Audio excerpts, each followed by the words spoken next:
Magandang araw po sa inyong lahat, lalo na sa ating mga pinuno, kawal at kawani ng Hukbong Katihan ng Pilipinas. Ako po si Father Dion ng Post-Catholic Chaplain ng Headquarters and Headquarters Support Group, Philippine Army.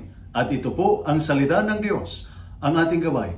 Ngayon po ay Saturday, June 21, 2025 at ginugunita po natin ang kapistahan ni San Aloysius Gonzaga. Sa buhay, tila karamay na natin palagi ang pag-alala, lalo na sa mga sundalo at kawani ng pamahalaan. Iniisip natin kung kakasya ba ang ating family budget hanggang sa katapusan ng buwan. Nag-alala tayo kung saan ang susunod nating assignment. Delikado ba? Malayo ba sa pamilya? Minsan, ang iniisip natin ay ang kaligtasan ng ating mga mahal sa buhay habang tayo'y nasa tungkulin.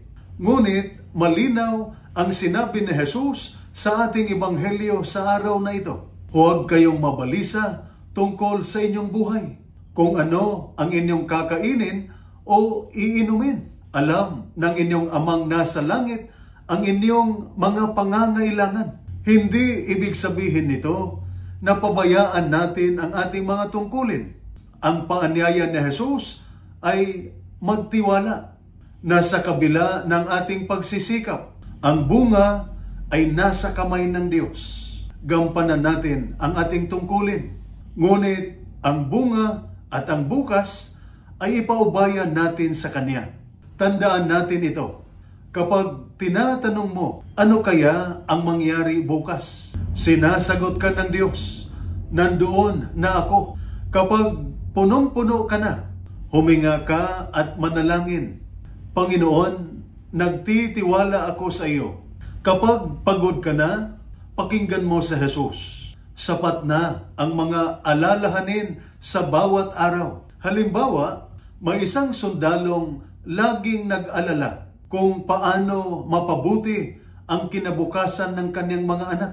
Ngunit nang sinimulan niyang manalangin tuwing aalis ng quarters o barracks at ipaubaya sa Diyos ang mga bagay na hindi niya kontrolado, may nagbago.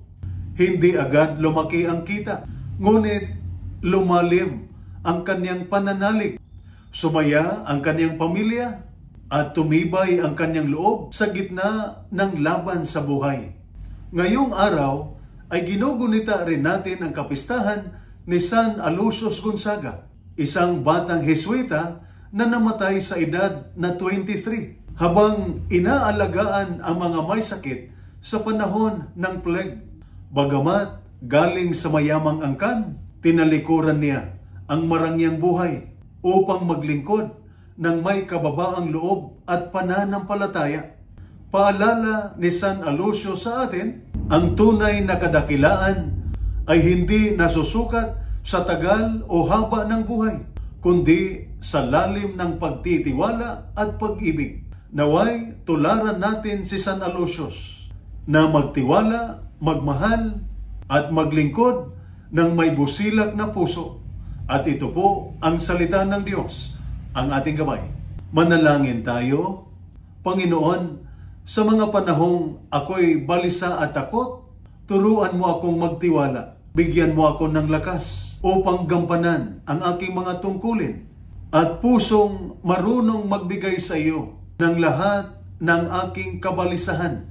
Tulad ni San Aloysius, naway mamuhay ako ng may pananampalataya, kababaang loob at pag-ibig. Amen. At sumainyo at sa inyong pamilya ang pagpapala ng makapangyarihang Diyos, Ama, Anak at Espiritu Santo. Amen.